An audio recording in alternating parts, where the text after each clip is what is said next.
How to trim audio in AudioLab. First of all, open the app on your device and make sure you are on the main dashboard. Here you will see several trim options including Advanced Trim, Simple Trim and Two-Wave Trim.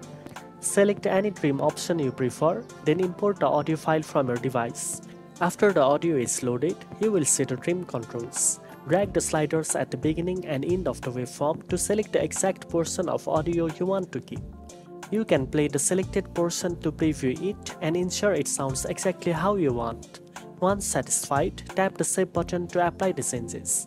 After trimming, the audio will be saved on your device and you can further edit it, apply effects or share it.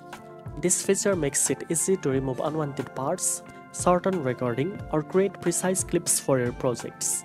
Now you know how to trim audio in AudioLab. If you found this video helpful, don't forget to like, share and subscribe for more editing tips. Thanks for watching and I'll see you in the next one.